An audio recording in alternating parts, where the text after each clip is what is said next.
नमस्कार दोस्तों, आप सुन रहे हैं कातिल राव की कातिल हसीना का भाग 26वां। अब आगे खबरें हमें क्रूज की पहली मंजिल पर ही टकरा गया था। अब हमें जल्द से जल्द पारुल के पास पहुंचना था, क्योंकि वह इस वक्त जहाज पर मौजूद हमारे दुश्मनों के बीच में अकेली फंसी हुई थी। हम तेजी से जहाज के सबसे निचले हिस्से में पहुंचे, लेकिन हमारे पहुंचते ही हमारी उम्मीदों पर तुषारपात हो चुका था। पारुल को इस वक्त 3 लोगों ने अपनी पिस्टल के निशाने पर लिया हुआ था। उस क्रूज की तलहटी किसी गोदाम सरीखी लग रही थी। चारों तरफ बड़े बड़े कंटेनर लगे हुए थे। उन्हीं कंटेनर के बीच में से ही हमें पिस्टल के निशाने पर पारुल नजर आई थी। रागिनी ने पारुल पर नजर पड़ते ही मेरी तरफ देखा।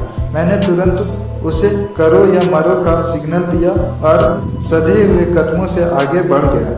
रागिनी ने खबरी को अपने पीछे आने का इशारा किया और एक दूसरे कंटेनर के पीछे से बिल्ली जैसी चपलता के साथ आगे बढ़ी। रागिनी के हाथों में उसकी पिस्टल चमक रही थी। मैं भी अपनी पिस्टल पर अपने हाथों की पकड़ मजबूत कर चुका था। अचानक से रागिनी मुझसे उस कंटेनर के पीछे से निकलती हुई दिखाई दी और उसने निकलते ही अपना पिस्टल को उस बंदे के सिर से सटा दिया जिसने पारुल को अपने निशाने पर लिया हुआ था।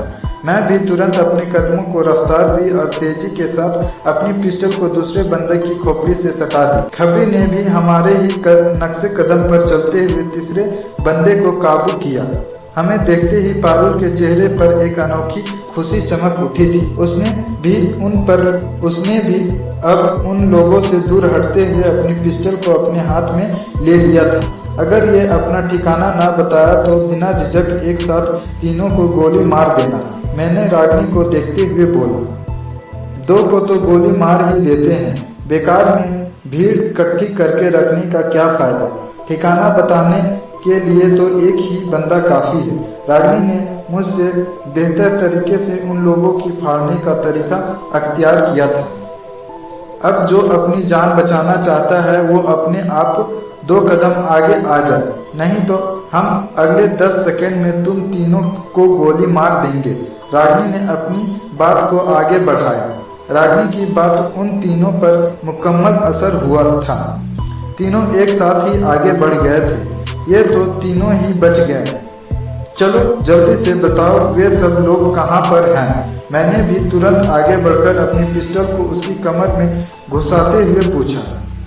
उस बंदे ने मुंह से कुछ न बोलकर अपने हाथ की उंगली से आगे बढ़ने का इशारा किया, लेकिन हमारे आगे बढ़ने से पहले ही खबरी ने समझदारी का परिचय देते हुए उन तीनों की पिस्टल को अपने कब्जे में कर लिया था। अब वे तीनों बिल्कुल नाक की सीध में आगे बढ़े जा रहे थे और हम उनके बताए हुए रास्ते पर आगे बढ़ ही रहे थे कि पता नहीं किस दिशा से एक गोली हमारी तरफ लपकी और हमारे आगे चल रहे एक बंदे को खेद करती हुई उसके जिस्म में घुस गई। उस बंदे के गिरते ही मैंने और रागिनी ने बाकी बचे उनके ही 2 बंदों को अपना ढाल बनाया और अपनी निगाहों को चौकन्ना तरीके से चारों तरफ घुमाया।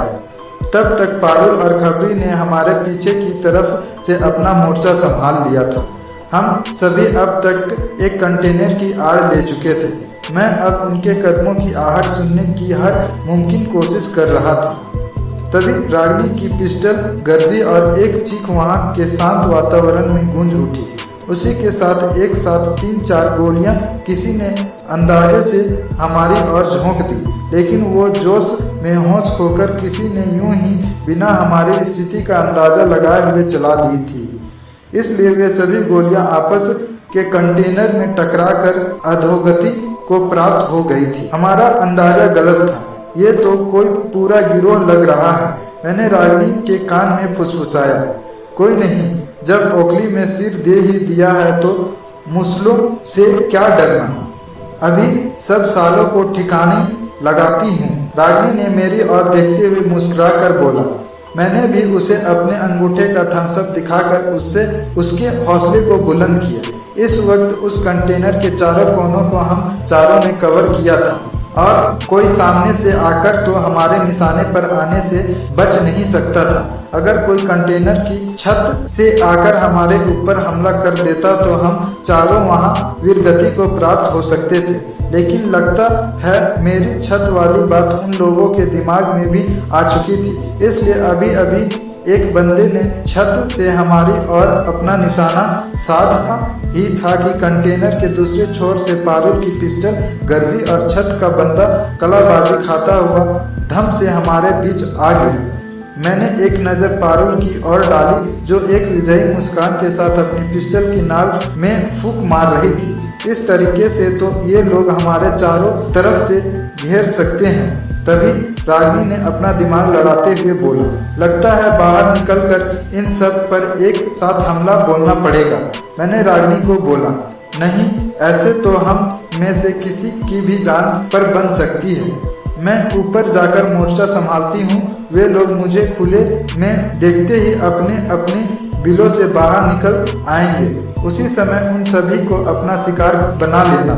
मैं इन्हीं के आदमियों को अपनी ढाल बनाता हूँ। लेकिन मेरी बात सुनने से पहले ही रागिनी किसी छलावे की तरह से उछलकर कंटेनर की छत पर अपने पांव जमा चुकी थी। तभी चारों तरफ से गोलियों की तड़तड़ाहट उसी तलहटी से गूंज उठी थी। लेकिन रागिनी किसी नट की भांति उछलकर उन गोलियों की बौछार से खुद को बचा चुकी थी। अब हमें ये पता लग चुका था कि कितने आदमी ने हम लोगों को घेरा हुआ था। तभी पारुल और खबीर के पिस्टल एक साथ गरजे और दो चीख एक साथ गूंजी। उसी वक्त कंटेनर पर मुझे रागिनी के दौड़ते हुए कदमों की आवाज एक साथ उसकी पिस्टल के धमाकों की आवाज भी सुनाई देनी शुरू हो चुकी थी। उस जगह पर अब हमारा यलगार हो का युद्ध घोष हो चुका था। मैंने भी अब उन्हीं के एक बंदे को अपनी ढाल बनाकर अपने शिकार को ढूंढना शुरू कर दिया था। इस वक्त रागिनी ने कंटेनर की छत पर दौड़ते हुए गोलियों की बौछार सी कर दी थी। मैं भी अब उस बंदे को अपने आगे धकेलते हुए आगे बढ़ रहा था। लेकिन रागिनी की फायरिंग इस वक्त हमारे लिए कवर फायरिंग सिद्ध हो रही थी और कोई भी अपने दबेड़े से बाहर निकलकर हम पर हमला करने का साहस नहीं कर रहा था। चुपचाप इनके ठिकाने की तरफ चल, अगर हमारा साथ दिया तो तेरी जान बख्श दूंगा, नहीं तो अपने साथियों की तरह से तू भी मरेगा। मैं चलते चलते उस बंदे को बोला। उसने बिना बोले ही अपना सिर सहमति में हिलाया। इस वक्त खबरी और पारुल ने मुझे पीछे से कवर किया हुआ था और रागिनी मुझसे आगे का इलाका साफ करती हुई चल रही थी। लेकिन अब पीछे 5 मिनट से दूसरी तरफ से कोई भी विरोध सामने नहीं आ रहा था। उधर से फायरिंग अब बंद हो चुकी थी।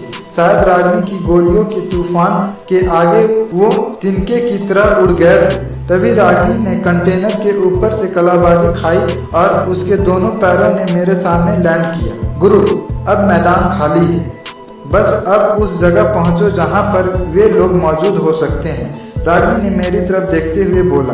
मैंने मुरीद नजरों से उसकी ओर देखा और अपने आगे वाले बंदे को एक बार फिर से अपनी पिस्टल की नाल से आगे धकेल दी। वो एक मोड़ पर मुड़ता चला गया। जैसे ही वो मोड़ पर मुड़ा, मेरे सामने जाफरीन और शमशेर आ खड़े हुए थे। मैंने देखा कि रागिनी इस मोड़ पर मुड़ने से पहले ही हमारे पास से गायब हो गई थी। मेरे सामने जाफरीन और शमशेर दोनों ही पिस्टल ताने खड़े हुए थे। चारों ओर नमिता कहाँ है? तभी रागिनी अचानक से पीछे से उनके सिर पर सवार होकर बोली, नमिता और चारू की फिक्र बाद में करना, पहले इस लड़की की फिक्र कर लो। तभी गुल की आवाज मेरे पीछे से आई। मैंने घूमकर अपनी जलती हुई निगाहों से गुल की ओर देखा। गुल इस वक्त अपने 2 गुर्गों के साथ पारुल और खबरी को अपनी रिवॉल्वर के निशाने पर लिए हुए खड़ी थी। चलो, तुम सभी चुपचाप चलो। तभी जाफरीन ने अपनी पिस्टल को मेरी ओर लहराते हुए बोला। मैंने आंखों ही आंखों में रागिनी को इशारे में इसके साथ चलने के लिए बोला, क्योंकि मुझे इस वक्त उनके उस ठिकाने को भी जानना था जहां पर इन लोगों ने चारू और नमिता को रखा हुआ था। हम बिना किसी हिल हुजूलत के उन लोगों के साथ चल पड़े थे। वैसे हम लोग उन सभी को अपने काबू में कर सकते थे, लेकिन अभी मैं ठंडा करके खाना चाहता था। वे लोग कुछ ही पलों में एक कंटेनर के अंदर ही हमें लेकर घुस गए थे। लेकिन वो लगभग 2 कंटेनर को जोड़कर बनाया गया एक हॉल जैसा कमरा था, जिसमें रोशनी के नाम पर बस एक दम तोड़ती लट्टू बीचों बीच लटका हुआ था। उस जगह के दीवार के साथ का हिस्सा तकरीबन अंधकार में डूबा हुआ था, लेकिन फिर भी मेरी तीक्ष्ण नजरों ने उन दीवार के साथ थोड़ी थोड़ी दूर पर खड़े हुए हथियारबंद लोग को की तैनाती को देख लिया था। हमारा मुकाबला किसी गिरोह से था। यहाँ जासूसी करने का कोई काम नहीं था। यहाँ तो आमने सामने का मुकाबला था। जिसकी बाजुओं में जोर होगा वही बाजी जीत सकता था। लेकिन जनाब, अपन बाहुबल के नाम पर तो एक तुच्छ से प्राणी थे, इसलिए मैं एक वक्त में एक आदमी का तो मुकाबला कर सकता था, लेकिन एक साथ 10 लोगों का मुकाबला मैं नहीं कर सकता था। इस मामले में मेरी गुरु रागिनी थी और मैं रागिनी को देख चुका था कि वो निगाहों में ही वहाँ और सामने वाले की ताकत को तौल रही थी। लड़की, तुमने हमारे बहुत लड़के घायल कर दिए हैं। सोचा नहीं था कि तुम लोग इतने खतरनाक होगे। अब सब एक लाइन में खड़े हो जाओ और कोई भी होशियारी करने की कोशिश मत करना, वरना एक साथ 20 पिस्टल की गोलियां तुम लोगों को छलनी कर देगी। इस बार शमशेर बोला था।